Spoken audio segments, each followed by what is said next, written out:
They say revenge is a dish best served cold. But what if I told you about a woman who served hers at her cheating husband's promotion party, in front of 100 guests? With a microphone and receipts, Grace Brennan was supposed to be the broken ex-wife. Instead, she walked in wearing designer, escorted by a billionaire. With 3 kids, her husband abandoned. Then she pressed play on an audio recording that destroyed everything. But here's the twist: the billionaire boss knew her husband's crimes all along and let it happen. Why, if you want to find out, smash that like button and drop a comment with your thoughts. And subscribe, because you won't believe how this ends.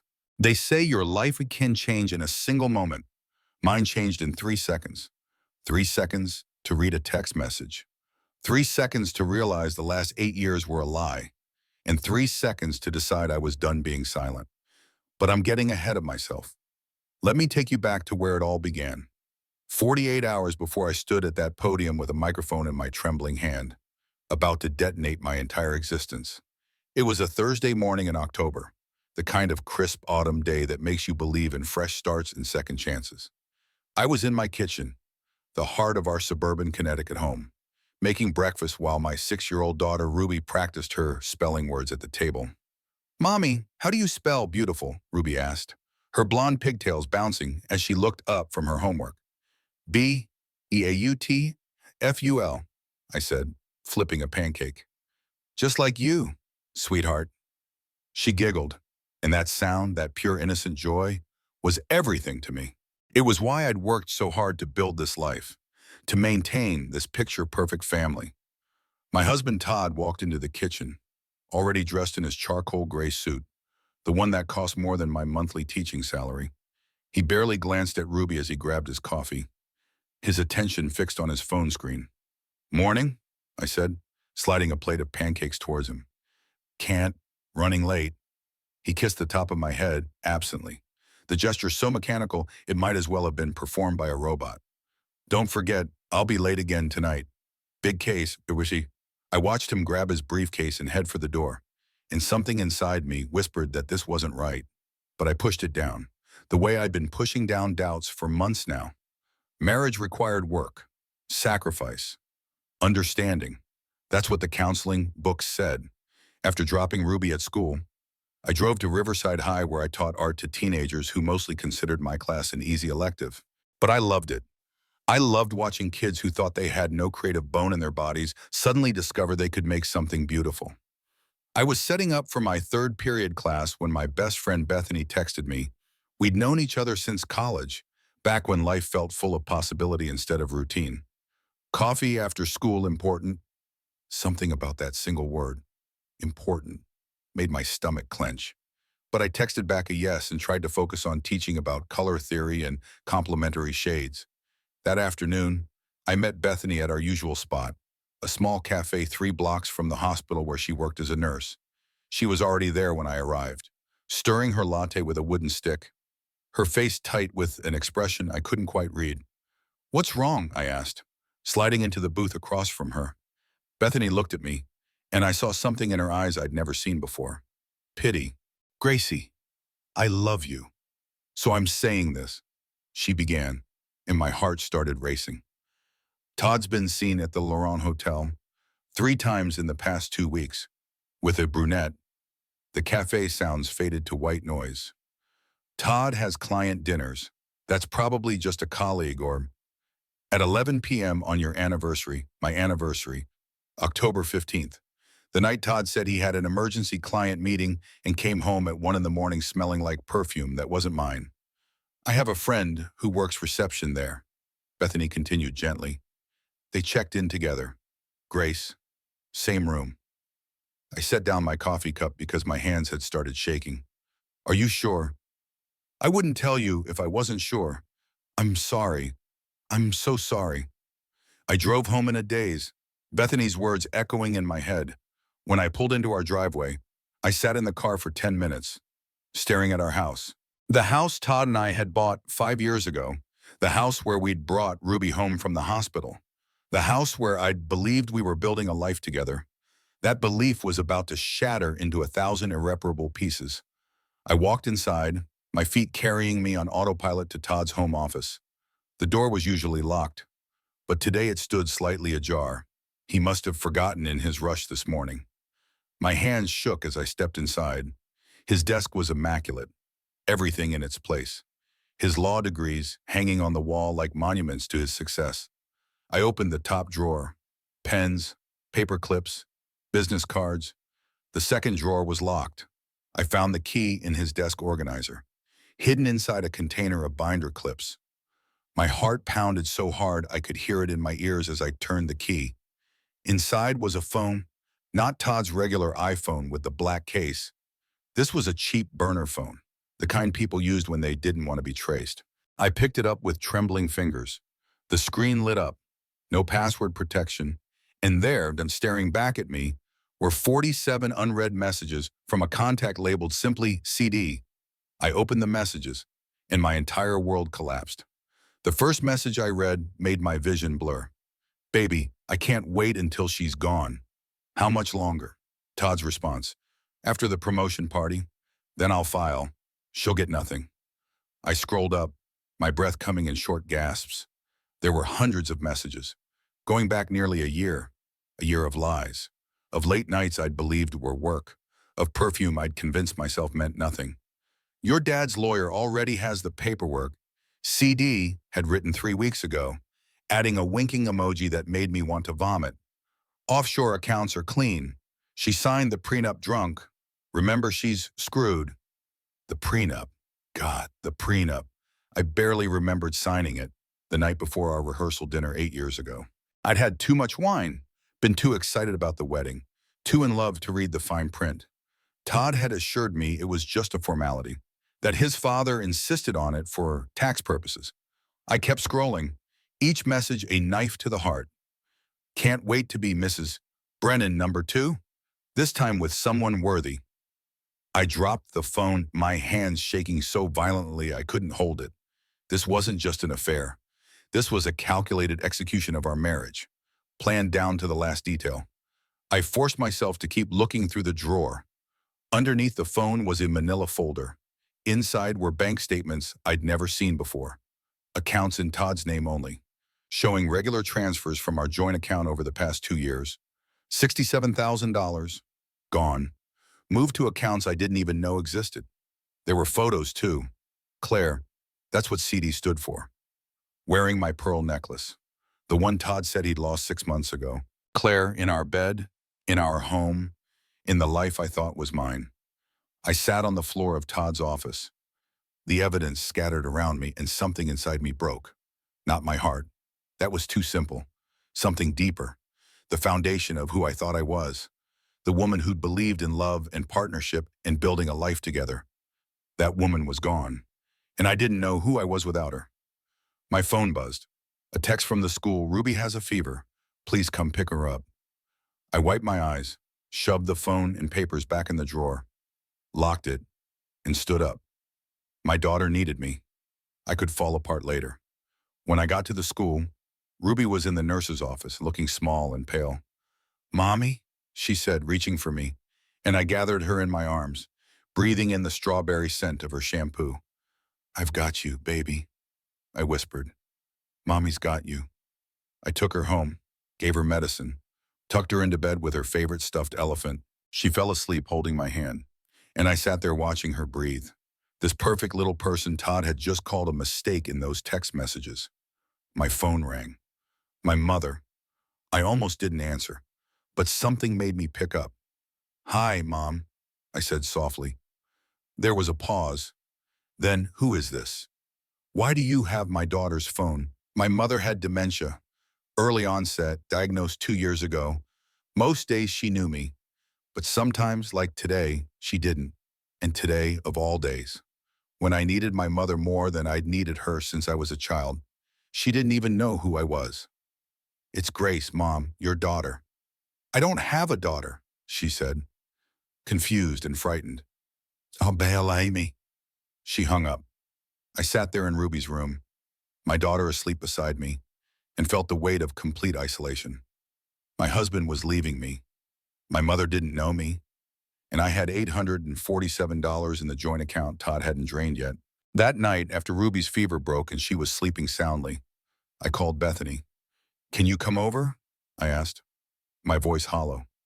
I'm already in my car, she said. When she arrived, I showed her everything. The phone, the messages, the bank statements. She listened without interrupting, her face growing paler with each revelation. Grace, she said finally, you need a lawyer.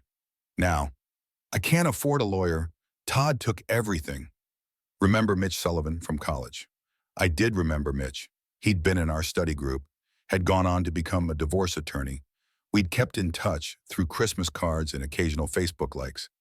He owes me a favor. Bethany said, I'm calling him. 20 minutes later, my phone rang. Mitch's voice was professional but warm. Grace, Bethany told me what's happening. Can you come to my office tomorrow morning? Bring everything you found. The next morning, I sat across from Mitch in his downtown office, the evidence spread across his mahogany desk. He read through everything in silence, his expression growing grimmer with each page. Finally, he looked up at me. Grace, I need you to understand something. This prenup, it's ironclad. Todd gets the house, the car, even your teaching pension is at risk. You signed away almost everything. The room tilted. But I have Ruby. I'm her mother. He can't take her. Mitch's expression told me everything before he spoke. His family has connections to Judge Bradford. They've already filed preliminary paperwork suggesting you're emotionally unstable. There's a psychiatric evaluation scheduled for you next week that you didn't even know about. What? The word came out as a whisper to Grace. They've been building a case for months. There are witness statements saying you drink alone, neglect Ruby, have emotional episodes. His father hired a firm to manufacture evidence. If you fight this in court with what you have now, they'll destroy you and take Ruby. This wasn't a betrayal. This was an assassination. I left Mitch's office in a fog, his words echoing in my mind. Emotionally unstable. Manufactured evidence? They'll take Ruby. I drove aimlessly for an hour, finally parking at the lake where Todd and I used to take Ruby to feed the ducks. Back when I believed we were happy. My phone buzzed. Todd, home at 6 tonight. We need to talk. He knew. Somehow, he knew I'd found the phone. I picked Ruby up from school early, took her to Bethany's house. Can she have a sleepover tonight? I asked. I need to handle something. Bethany looked at me, understanding in her eyes. Of course, stay as long as you need. Ruby Bear.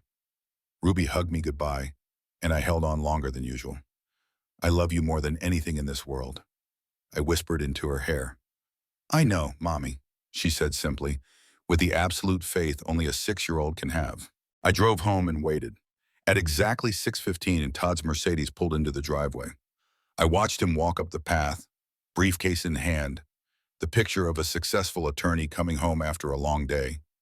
He walked in, saw me sitting in the living room, and stopped. Where's Ruby, but? Sleepover. I kept my voice level. We need to talk. You said so yourself.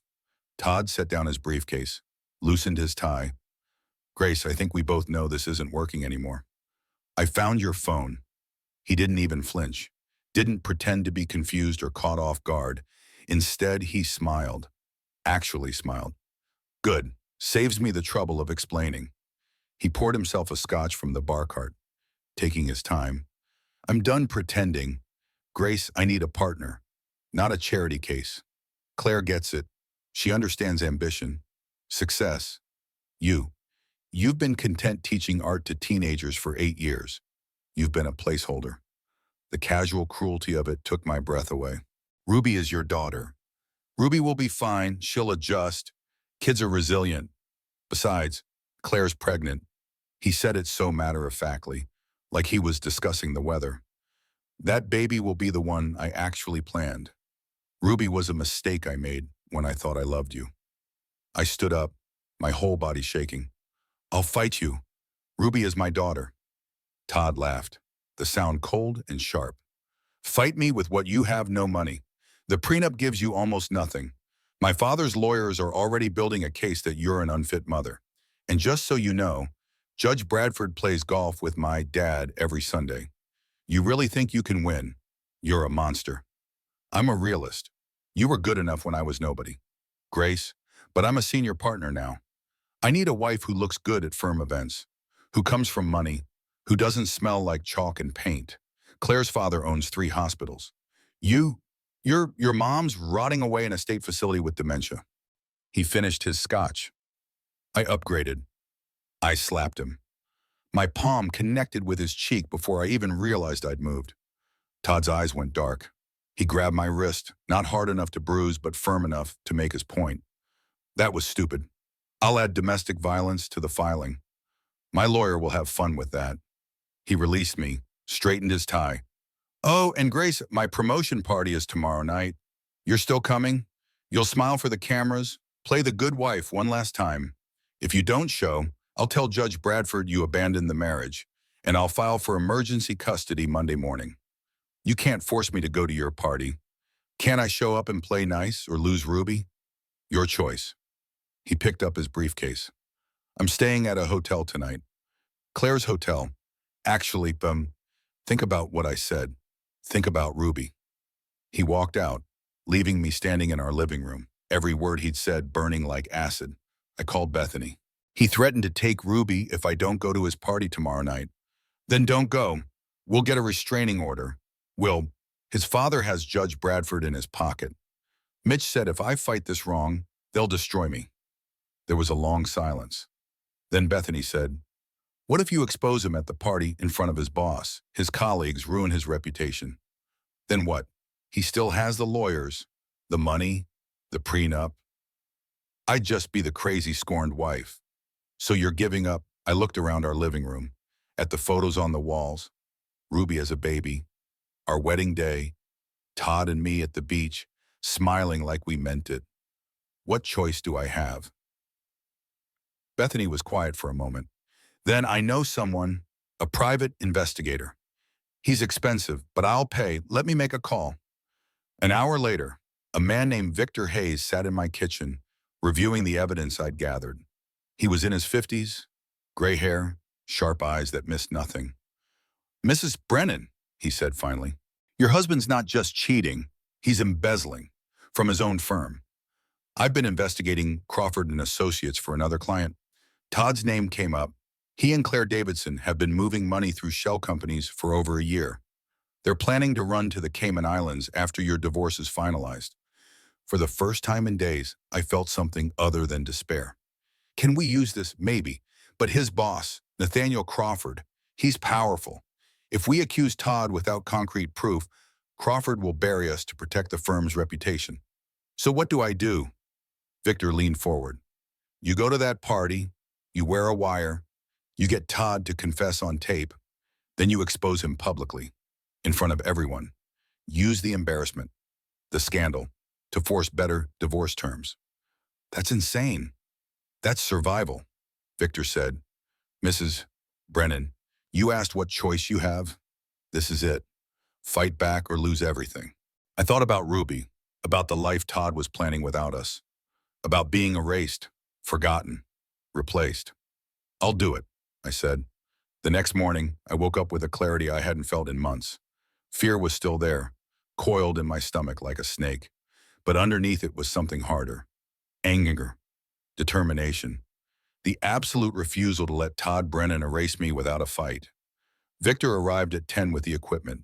The wire was smaller than I expected. A tiny microphone that clipped to my bra strap, with a transmitter no bigger than a deck of cards that fit in a hidden pocket sewn into my dress. It's voice-activated, Victor explained, showing me how to turn it on. I'll be in a van outside the venue, recording everything. If you can get him alone, get him talking, we'll have him. Bethany came over to help me get ready. She'd brought 3 dresses, all black, all elegant. You're going to walk in there looking like you own the place, she said firmly. I chose a fitted black gown with a high neck and long sleeves. Elegant but conservative. Armor, not seduction. Bethany did my makeup, her hands steady even though I could see worry in her eyes. You don't have to do this, she said softly. We can find another way. There is no other way. I met her eyes in the mirror. He called Ruby a mistake. Beth, he's planning to take her from me. I can't let that happen.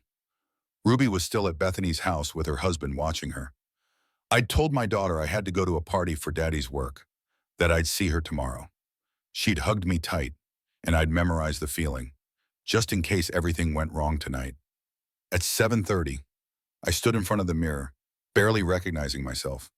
I looked polished, composed, like a woman who had her life together.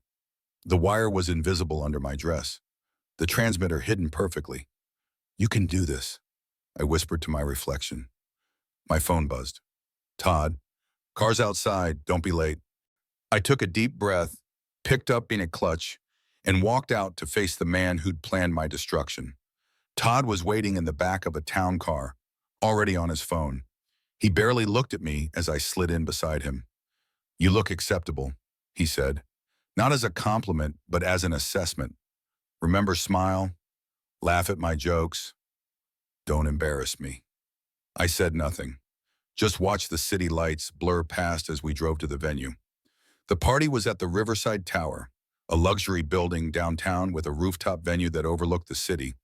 When we stepped out of the elevator onto the 40th floor, I was hit by a wall of sound laughter, clinking glasses, a string quartet playing in the corner. There were easily 100 people there, all dressed in expensive suits and gowns, all part of Todd's world that I'd never quite fit into. I recognized some faces from previous firm events, partners, associates, clients, and there, across the room, was Claire Davidson. She was younger than I'd expected, maybe 28, with dark hair styled in perfect waves and a tight red dress that showed off a figure that hadn't yet carried a child. She saw me and smiled, a cold little smirk that said she'd already won. Todd's hand was on the small of my back, steering me through the crowd. People congratulated him, shook his hand, told him how well-deserved this promotion was. He ate it up, his chest puffing with pride. We passed his father, Derek Brennan, a silver-haired man in his 60s who'd always looked at me like I was something he'd scraped off his shoe. He gave me a dismissive nod, his attention quickly returning to the man he was talking to. Then I saw him, Nathaniel Crawford. Todd's boss was tall, maybe 6'2", with salt and pepper hair and sharp gray eyes that seemed to take in everything. He was standing slightly apart from the crowd, watching with the detached interest of someone who'd seen 1,000 corporate parties and found them all equally tedious. Our eyes met for just a second, and I felt something strange. Recognition, maybe, or judgment. I looked away quickly. "There's the man himself," Todd said, his voice taking on that fake jovial tone he used with superiors. "Nate, thank you again for this opportunity." "Todd, Miss Brennan," Nathaniel's voice was deep, measured, enjoying the party. "It's lovely," I managed. "Sit." He looked at me with those sharp eyes, and I had the unsettling feeling he could see right through me, through the makeup, the dress, the wire hidden against my ribs. "Well, congratulations are in order to new beginnings." Something about the way he said it made my skin prickle, but Todd was already steering me away, toward the bar. "Stay here," he ordered. "I need to network. Try not to look miserable." While he disappeared into the crowd, leaving me alone with a glass of champagne I didn't want and a wire recording every ambient sound. I felt a presence beside me.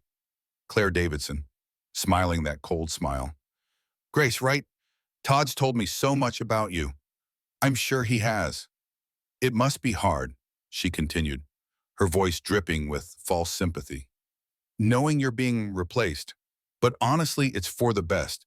Todd needs someone who can keep up with him, someone on his level." I turned to face her fully. "Someone who helps him steal from his firm." Her smile faltered, just for a second, but I saw it. "I have no idea what you're talking about." "Don't you?" "Oh." I kept my voice low, conversational, aware that people were nearby. "The offshore accounts, the shell companies. Does Nathaniel Crawford know his senior partner is embezzling millions?" Claire's face went pale. "You're crazy. Todd said you were unhinged. Did he also tell you he's been married to a crazy person for 8 years? What does that say about his judgment?" She opened her mouth, closed it, then turned and walked away quickly. I watched her go, my heart pounding. That was stupid. I told myself that was emotional, not strategic, but it had felt good. I found Todd on the balcony, away from the main party, smoking a cigarette. He'd quit years ago, or so I thought. Another lie. Claire said you threatened her, he said without turning around. I simply asked about the embezzlement. He spun around, his face tight with anger. Keep your voice down. You want to ruin everything. Everything's already ruined. Todd. I stepped closer, the wire recording every word. I just want to understand. Why was I really that terrible? He took a long drag on his cigarette, looking out over the city. For a moment, I saw something in his face that might have been regret, but then it hardened again. You want the truth, fine? He turned to face me. You were good enough when I was nobody. When I was a junior associate drowning in student loans, living in a studio apartment, you were perfect, sweet, supportive, undemanding. But I'm not that person anymore. Grace, I'm a senior partner at one of the most prestigious firms in the state. I need a wife who looks good at these events, who comes from money, who understands the game. And Claire understands the game. Claire's father owns 3 hospitals. Her trust fund is bigger than what I'll make this year. She went to Yale. She speaks 3 languages. Your mom's in a state facility rotting away with dementia, and you teach finger painting to high schoolers. Each word was a calculated strike. What about Ruby? Ruby will adjust. Kids are resilient. And honestly, he leaned against the railing, his voice casual, conversational, like we were discussing dinner plans. She was a mistake. I wasn't ready to be a father. I thought I loved you enough to make it work, but I didn't. The baby Claire's carrying. That's the one I actually want. The one I'm choosing. My vision blurred with tears I refused to let fall. You're going to regret this. No, Grace, you're going to regret this. You're going to spend the rest of your life watching me succeed while you struggle. You'll be the cautionary tale I tell at dinner parties. The woman who couldn't keep up. He flicked the cigarette over the railing and walked past me, back toward the party. Now smile for the cameras. We have a toast to get through. I stood there shaking, the wire capturing every word he'd said. I had him. I had the confession, the cruelty, everything. Victor's voice crackled in my nearly invisible earpiece.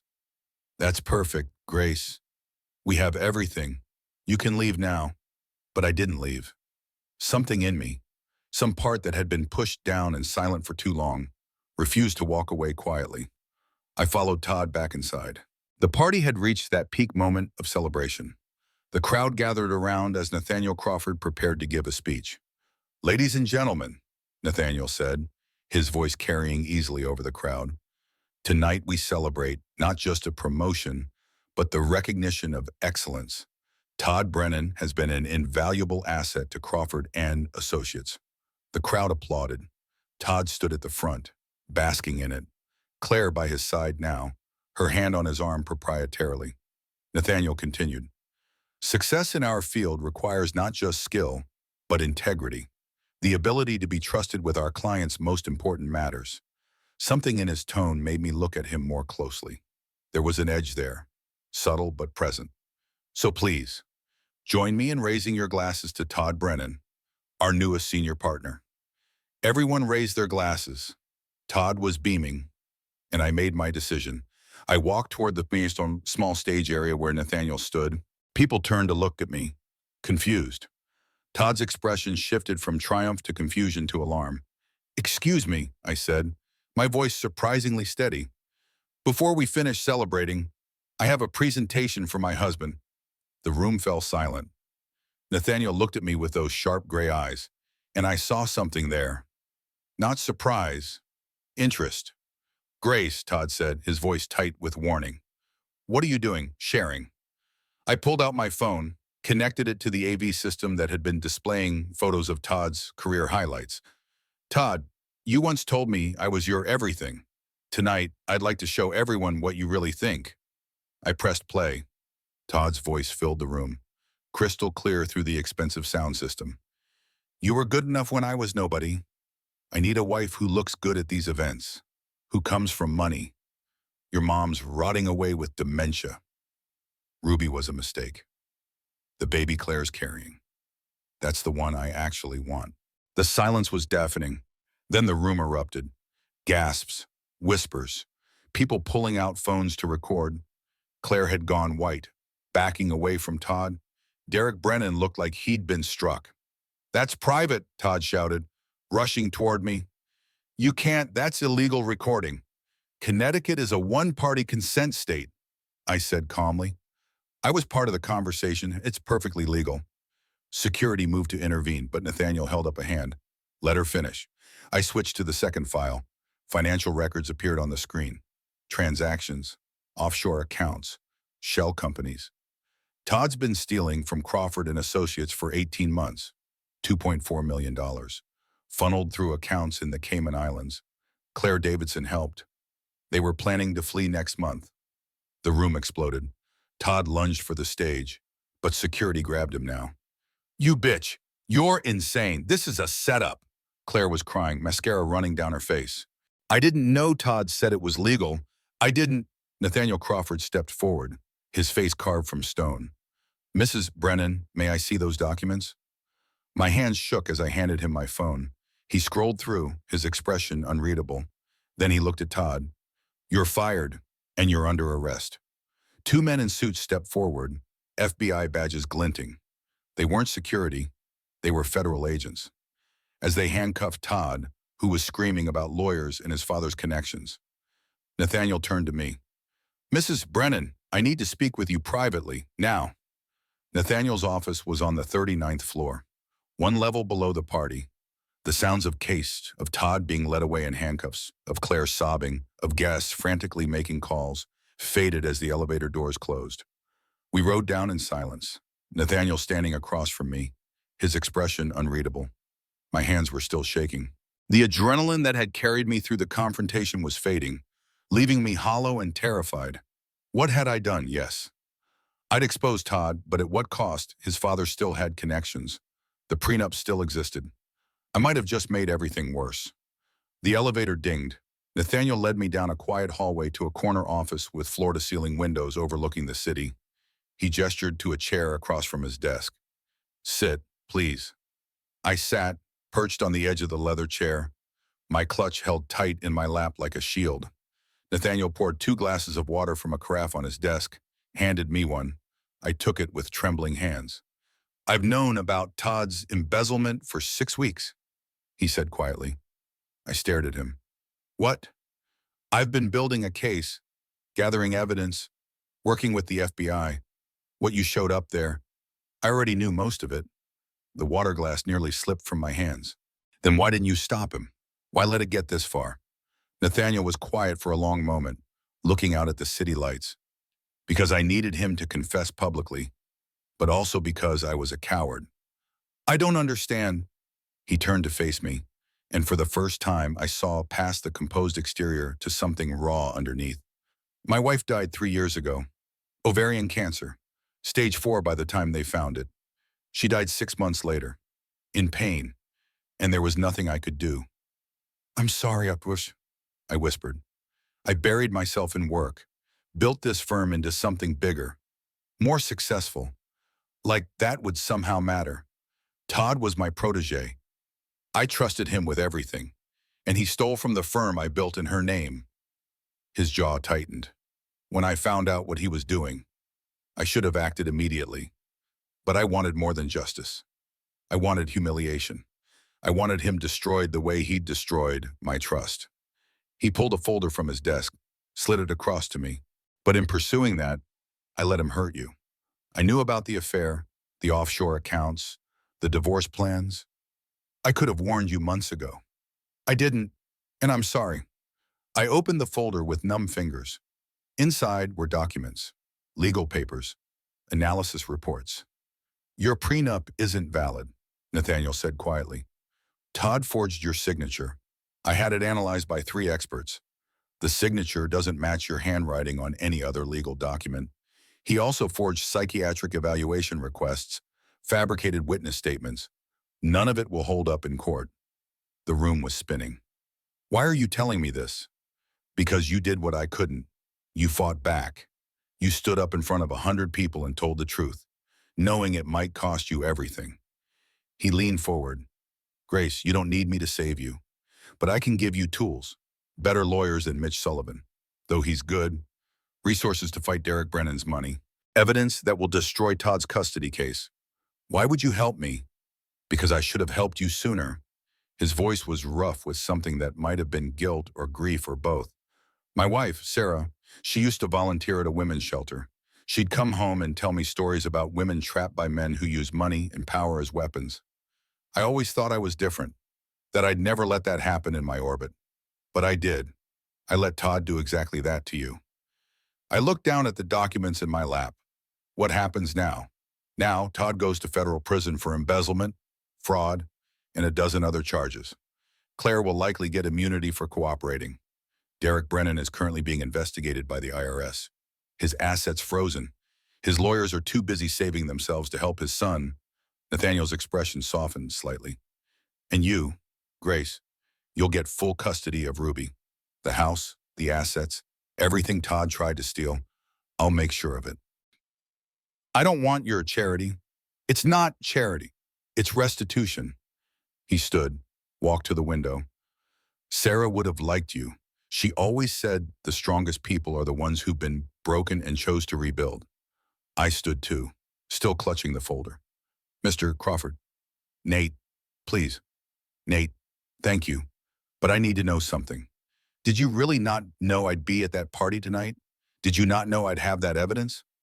He turned to look at me, and I saw the ghost of a smile. I suspected you'd do something. Victor Hayes is an excellent investigator, but he's also on my firm's retainer. He told me what you were planning. He paused. I could have stopped you. I didn't, because you deserved your moment.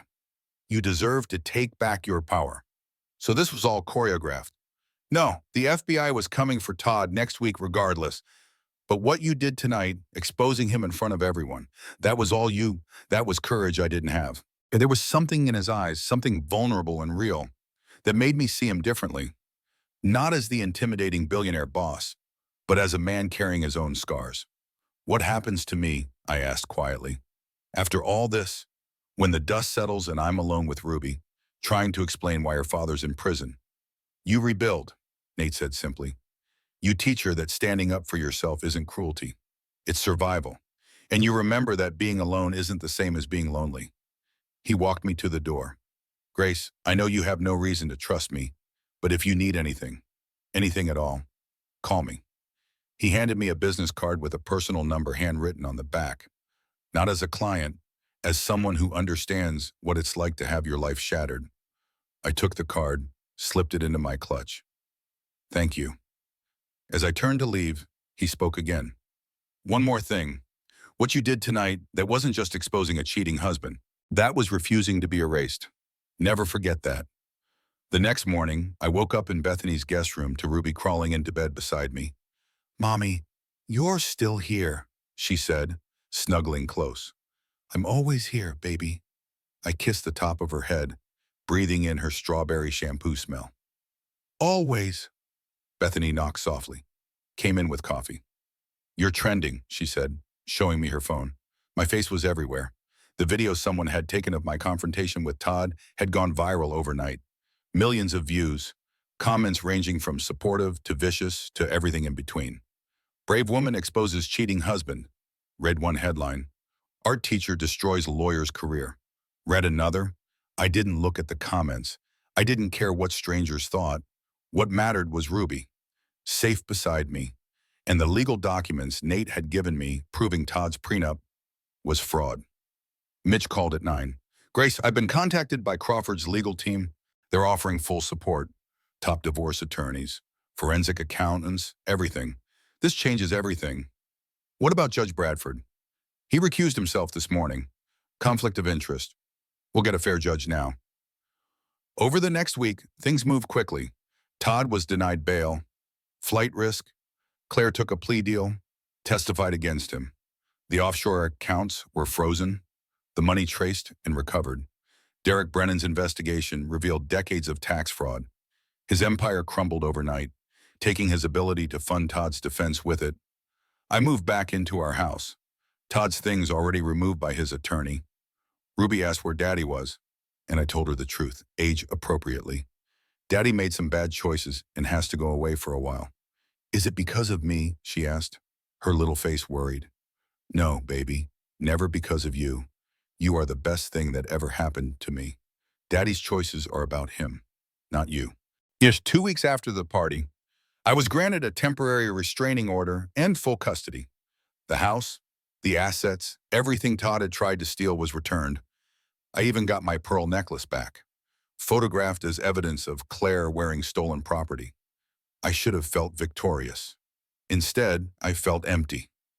One evening, after putting Ruby to bed, I sat in my kitchen, the same kitchen where this nightmare had started, and realized I was terrified.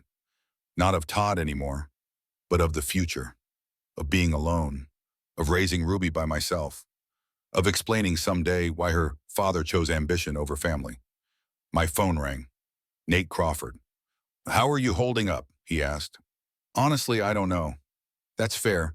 Listen, I know this is probably inappropriate, but I wanted to check on you both. And maybe take Ruby to get ice cream. I remember you mentioned she loves mint chocolate chip. I was quiet for a moment. Why are you doing this? Because I know what it's like to be alone after everything falls apart. And because Ruby deserves to know that not all men are like her father. He paused. And because I'd like to be your friend. Grace, just your friend. If you'll let me. Something about his honesty, the lack of expectation in his voice, made me say yes. He came by Saturday afternoon, brought Ruby a stuffed elephant, like the one she slept with. They spent an hour in the backyard, Ruby showing him her drawings while I watched from the kitchen window. Bethany appeared beside me. He's good with her. He lost his wife. No kids. That's sad. Bethany studied my face. You like him? I don't know him. But you could? She squeezed my shoulder. Grace, I'm not saying jump into anything. God knows you need time to heal. But maybe, eventually, let yourself be open to the possibility that not everyone will hurt you. Watching Nate laugh at something Ruby said, patient and kind, I felt something I hadn't felt in months. Not love, not yet, but maybe hope, the fragile beginning of believing that life after betrayal might hold something good. Winter melted into spring. Todd's trial was set for June, but his lawyer was already negotiating a plea deal, 10 to 15 years for embezzlement, fraud, and a dozen other charges. Claire had disappeared, moved to California according to social media. The baby's father conspicuously untagged in photos. My divorce was finalized in March. I got everything. The house, assets, full custody, child support that would actually be paid from Todd's remaining legitimate funds. Mitch had done his job well, and Nate's legal team had made sure every loophole was closed. I started teaching again, found joy in it again. My students knew about the viral video, most of them anyway, but they were surprisingly respectful. One girl, a senior named Madison, stayed after class one day. Mrs. Brennan, I just wanted to say thank you, she said quietly. My mom's in a bad marriage. She thinks she has to stay because of money, because of us kids. I showed her your video. She filed for divorce last week. I hugged her, this brave 17-year-old girl. Tell your mom she's doing the right thing. It'll be hard, but she's stronger than she knows. After Madison left, I sat in my empty classroom and cried, not from sadness, but from the realization that my pain had somehow helped someone else, that maybe this nightmare had meaning beyond just my survival. Ruby was thriving. She'd started therapy, working through her feelings about her father. She still asked about him sometimes, but less frequently. She talked more about school, her friends, the piano lessons I'd signed her up for, and Nate had become part of our lives, carefully, respectfully. He took Ruby to museums, helped her with math homework, taught her chess. He never tried to replace Todd, never overstepped, just showed up, consistently, as a steady presence. We had dinner once a week, the three of us, sometimes at my house, sometimes at a restaurant Ruby chose. It was easy, comfortable, safe. One evening in April, after Ruby went to bed, Nate and I sat on my back porch, drinking wine and watching fireflies emerge in the dusk. Can I ask you something? I said. Anything. Why haven't you moved on from your wife? I mean, it's been 3 years. He was quiet for a long time. I loved Sarah with everything I had. When she died, I thought that was it. that I'd had my chance at love and lost it. I threw myself into work because it was all I had left. And now he looked at me, his gray eyes soft in the dim light. Now I'm starting to think maybe we get more than one chance, that maybe moving forward doesn't mean forgetting what we lost. My heart was beating too fast. Nate, I'm not ready for anything serious. I'm still healing, still figuring out who I am outside of being Todd's wife. I know. I'm not asking for anything more than this. He gestured between us. Friendship, dinners, watching Ruby grow up. I'm patient, Grace, and I'm not going anywhere. Why me? You could have anyone, because you're real, because you fought for your daughter when most people would have given up, because you make terrible puns and Ruby's laugh is the best sound I've heard in years, because when I'm with you, I remember what it feels like to want tomorrow. I didn't know what to say to that, so I didn't say anything. I just reached over and took his hand, and we sat there as darkness fell, holding on to something fragile and new. But life, I was learning, has a way of testing you just when you start to feel safe. It was a Tuesday in May when Mitch called with news that made my blood run cold. Grace, Todd's been offered a deal. 8 years instead of 15 if he cooperates fully with the investigation into his father's finances. Okay, that's fine. 8 years, 15 years, it didn't matter. Either way, Ruby would be grown before he got out. There's more. Part of the deal includes him agreeing to give up all parental rights. No visitation, no contact. He'd legally no longer be Ruby's father. I should have felt relief. Instead, I felt strange. He's giving up Ruby. He says it's what's best for her, that she deserves better than prison visits and a father who can't provide for her. Mitch paused. Grace, I think he's right, but I need to know how you feel about this. I thought about Ruby, about how she rarely mentioned Todd anymore, about how she'd started calling Nate Mr. Nate with such affection, about how she seemed lighter, happier, without the weight of her father's toxicity. Tell him yes, I said. Tell him I agree. Well, that night, after Ruby was asleep, I called Nate. Todd's giving up his parental rights. How do you feel about that? Relieved, sad, angry that he chose this, that he's still choosing himself over her. Grace, Ruby's going to be okay. She has you, and she has people who love her. She asks about you, you know. She asked me yesterday if you were going to be her new daddy. I heard his sharp intake of breath. What did you tell her? I told her that's not how it works, that you're our friend, that friendship is important too. But he could hear the but in my voice. But maybe someday, if you wanted, if we both decided we were ready, maybe it could be more than friendship. There was a long silence, then Grace, I've been waiting 6 months to hear you say something like that. I'm terrified of rushing you, of being another man who expects too much. You're nothing like him. You've proven that every single day. Can I take you to dinner, just us, not Ruby? A real date. My heart was racing, half fear, half anticipation. Yes. We went to dinner the following Saturday. Bethany watched Ruby, who was more excited about the sleepover with Aunt Beth than about me going on a date. I wore a blue dress, simple but pretty, and felt nervous as a teenager. Nate picked me up, brought me flowers, dahlias because I'd once mentioned they were my favorite. We went to a small Italian restaurant, nothing fancy, and talked for 3 hours.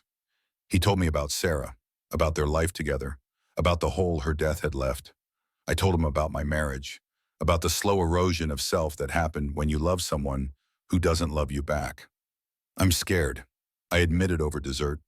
I'm scared I'll mess this up, or you'll realize I'm too broken, or Ruby will get attached and you'll leave. Grace, look at me. He reached across the table, took my hand. I'm not going anywhere. I'm not Todd. I'm not going to promise you perfect, because life isn't perfect, but I can promise you honest. I can promise you patient. I can promise you that I see you, all of you, and I'm not afraid of the broken parts. How do you know you want this? Want us, we're a lot of baggage. You're not baggage. You're a woman who survived something that would have destroyed most people. Ruby's not baggage. She's a gift. And I want this because for the first time in 3 years, I'm excited about tomorrow. He drove me home, walked me to the door like we were in some old-fashioned movie. Can I kiss you? He asked. I nodded, and he kissed me, gentle and careful and full of promise. When we pulled apart, I was smiling, really smiling, maybe for the first time since this nightmare began. Good night, Aunt Grace. Good night, Nate. I watched him drive away, then went inside, where Bethany was waiting with raised eyebrows and a knowing smile. So, she asked, so maybe I'm ready to try again? Maybe not all men are monsters. Maybe some of them are worth the risk. That night, checking on Ruby before bed, I watched her sleep with her stuffed elephant clutched tight. She looked peaceful, happy, safe. I'm going to be okay, I whispered. We're going to be okay. And for the first time, I believed it. 1 year later, I stood in front of a building that used to be an abandoned warehouse, now transformed into something beautiful. The sign above the door read, Phoenix Art Program, Rising from Ashes to Create. It was opening day, the culmination of a year of planning, fundraising, and hard work. The program offered free art classes to children from broken homes, kids of divorce, kids in foster care, kids who needed a safe place to express pain too big for words. Ruby stood beside me, holding the giant scissors for the ribbon-cutting ceremony. At 7, she was taller, more confident, happier than I'd seen her in years. Nate was there too, his hand warm in mine. We'd taken things slow, so slow, building a foundation of trust and respect. 6 months ago, he'd asked me to marry him, not with a grand gesture, but with a quiet question in my kitchen after Ruby went to bed. Would you let me spend the rest of my life trying to make you and Ruby happy? I'd said yes, but with conditions. A long engagement, couples counseling, making sure Ruby was ready. He'd agreed to everything, patient as always. The crowd gathered for the opening was larger than I'd expected. Parents, kids, reporters, and people who'd followed my story from the viral video. Some came to support. Some probably came out of curiosity. I didn't care. They were here, and that meant funding for the program. Ready? I asked Ruby. She nodded, and together we cut the ribbon. The crowd applauded as we stepped inside, where the walls were already covered with artwork from our first group of students. One drawing caught my eye. A girl, maybe 9 or 10, had painted a phoenix rising from flames. Underneath, in careful handwriting, my mom says we're like phoenixes. We got burned, but we're flying now. I had to look away, blinking back tears. Bethany appeared beside me. You did this, Grace. You took your pain and turned it into something that helps people. I'm so proud of you. I couldn't have done it without you, without all of you.